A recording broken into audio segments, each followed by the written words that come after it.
What's good, guys? I'm GLG Spoon, and welcome back to another deck profile. Today we're doing a deck profile on Rob Lucci, the Luch Master, okay? He has done me pretty well in the past couple of tournaments. I did really well in the locals, and I was very happy about it. It was like a 20-plus person tourney, I believe, and I placed 4th place. That's pretty good, you know, so I really like him. And yeah, I've been experimenting with him a little. I added some cards I like and don't like.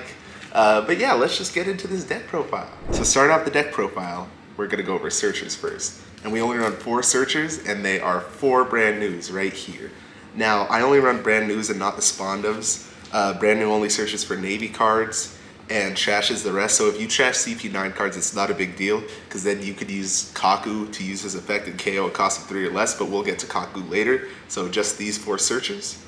Next, we're going to go over counters, which there are quite a few cards that I use only for counters. So starting off, we have Shockwave. I only run 2 of them. I haven't got the other black starter deck to run 4 of them. I don't think I would run 4 of this deck. 2 is usually enough. But yeah, Shockwave is really good KO that cost of 3 or less. So if there's a character that you just can't get off field, definitely use that during your opponent's turn. Another card I only use for counters is Kumadori. You could play Kumadori if you want to, but I mainly run him for counters to get him into my trash, so I could use the Bluno play. And if you don't know Bluno, I'll show you him later. But when he gets KO'd, you get to play cost 4 or less. So I want to have this guy in trash almost all the time. So I use the 1K counter whenever it's available to use. Another card I use for counters, and sometimes I play this card too, it's the Sudus. She's really good for reducing costs. If there's like one big character that you just can't reduce enough, you can just play the Sudu, and then you can use something to pop it. But yeah, I run this to reduce costs, but I mainly run it for the 2K counter, which has come in clutch a couple times. Another good card to sometimes play, but mainly for a 2K counter, is Tashigi. Tashigi's good to have on field sometimes. There were times where I didn't have another play to do, so I just played the Tashigi, and that ended up working. But yeah, I mainly use her as a 2K counter as well. And I don't think I've ever played this card except off Bluno's effect. I've used it as a 2K counter though. It's Khalifa. You could play her, but I feel like 4 for 4,000 isn't that good. I know it gives -2 costs and you get to draw 2, trash 2, but overall I don't think that's a really good card to use or play. Excuse me. And that's it for all the counter cards I mainly run, or cards I mainly use for counters. Like I said, you could play them if you want to. But now we're going to get onto our blockers. So first off, we have the 4 Fukuros, a really, really good blocker. It's saved me quite a few games, mainly because of the effect it can't be KO'd by KO effects. And this is just really good because it stays on field when you need it the most. So yeah, definitely run 4 of these. And then another one that's key is the 4 Borsalinos. Also can't be KO'd by effect, and on opponent's turn, it gains a K. So it's basically a 6K blocker. Yeah, these 8 cards have really come in clutch, and Rob Lucci uses a lot of blockers sometimes, and it can be very, very useful. Okay, so that's it for my blockers, and then we're going to get on to utility cards right now. So I run 2 Air Door. So this could be very, very risky. I run like a Navy CP9 build, so I could whiff, but it does hurt when you whiff, but the odds of you hitting something CP9 related, I believe I run 26 CP9 and 24 Navy. So there's about a 50-50 chance that I get something. Well, it's higher than 50%, but yeah. I run the Air Door, and it really comes in handy when you do hit something. And then I also run the card I was talking about earlier, Bluno. He's also a blocker if you attach a Dawn, but he's really good, a 5-6K on KO, play cost 4 or less from trash. So like I said, you want to get those CP9 cards in your trash just so you can be playing a card rested on his KO.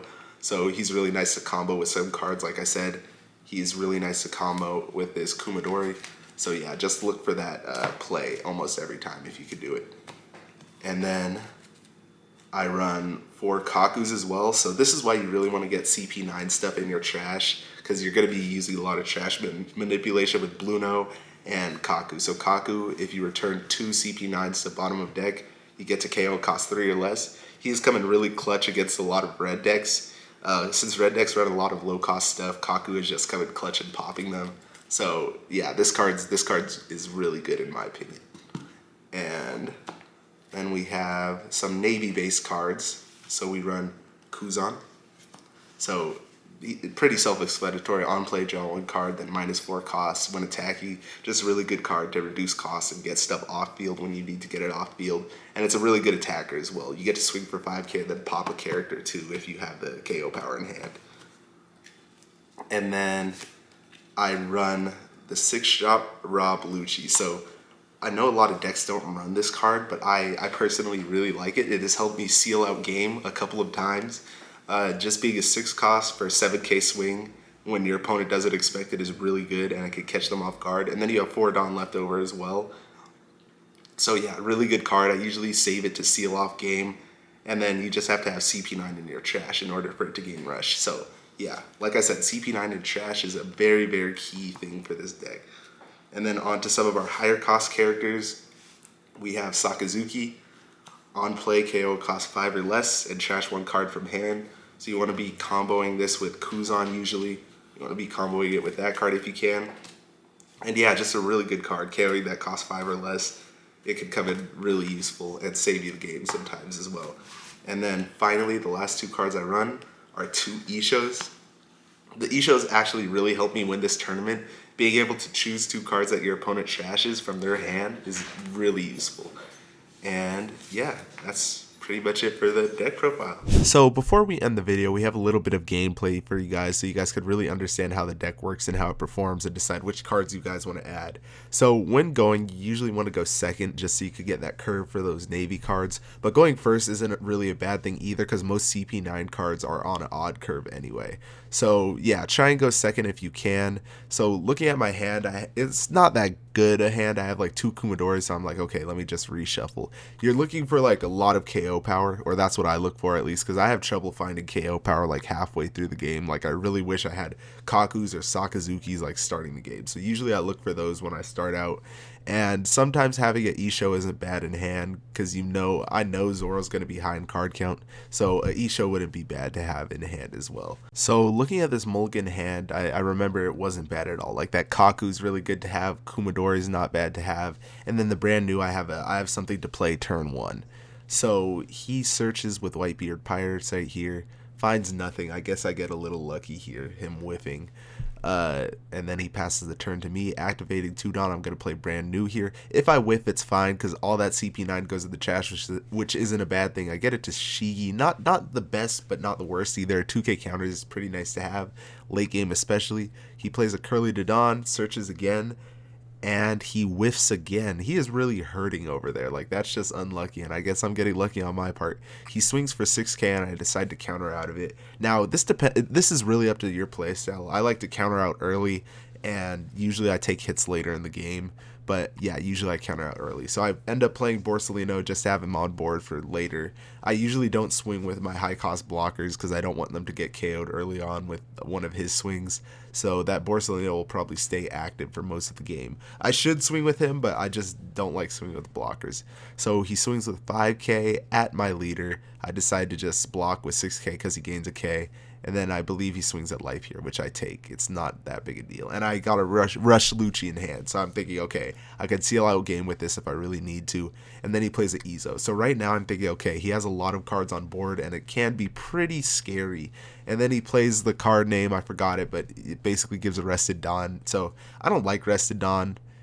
Adding Arrested Dawn is very OP, I think, so I'm going to try and get rid of this card as soon as possible. So I rest 5 and play Kaku, and thanks to that brand new search where I whiffed, I got to bottom deck those 2, which is pretty nice. And I left the Fukuro in trash just so I could play Bluno and play that Fukuro if I really wanted to. So it is his turn now.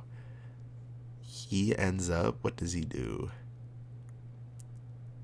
He ends up resting 1, playing a Otama, resting 1, playing another Otama, and then he is going to pop my Kaku. Not a big deal. I'm not really mad at it. I'm pretty sure I had heat in hand that I could use to destroy that Marco if I really wanted to, and then he swung at lead and I countered out of it. I drew a Shockwave as well, so that's pretty nice to have because he has a lot of 3-cost or lower characters that I could KO if I really needed to.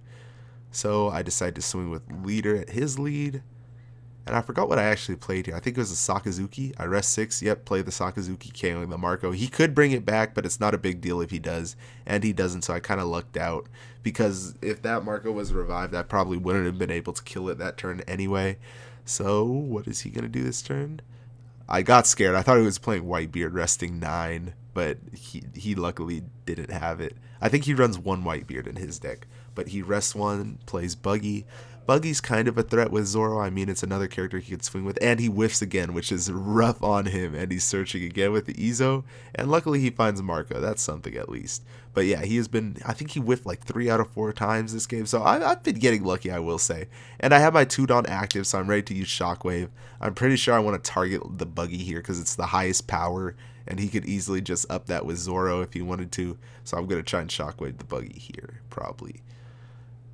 Let's see. He attaches 1 to Zoro, letting everyone eat, gain plus a K. Trashes that card and plays a Makino, giving the Izo, I think, 7K on the Izo, 6K on the Izo. And then he's going to swing with Izo first, which isn't a big deal because I could counter out of that without having to burn any more cards, which is perfect. And I KO the Buggy like I was saying. And then he's going to swing with his Zoro most likely. Yes, for 8K, swing at my lead. I don't mind taking that one either. And then he plays, I do not know that guy's name. But yeah, he plays that dude. 2 cost. Forgot his name. Forgot what he does. Irrelevant to me. So this turn I'm really thinking about going for game because I have 1, 2, 3, 4 swings if I really wanted to, including my leader ability. So I'm really thinking about it here. And I think I do end up swinging for game here. So I attach 4 Dawn to my leader, swing for 9K at his lead. He ends up taking that. And I swing with Sakazuki to see if that will go through. It does, I think. Does it? Oh, it does go through. So I'm really confident that I can swing for game here if I get my KO ability off. I have 3 cards in hand. It's kind of risking it, but I think I can seal out game here because he would have countered out of that Sakazuki hit if he did have the power in hand to do so. And I can still swing with Porcelino if worse comes to worse. So I use my leader ability, or I use Kaku's ability first, then I'm going to use my leader ability, probably trashing 2, resetting my leader, swinging for 10K at his leader. And that is game. I sealed it out. I got lucky. But yeah, be very cautious with your leader ability because that could have cost me the game if I didn't kill him that turn. But he would have ran out of cards anyway, and then I would have swung with Porcelino for game probably again. So yeah, thank you guys so much for watching. Hopefully you enjoyed the deck profile. Feel free to copy as much as you want because I really enjoy running Rob Lucci, but we'll see with OP4. I don't know how good he's going to be. Anyway, this has been Grand Line Gaming. Make sure to like, comment, subscribe, share with a friend, and as always, GLG out.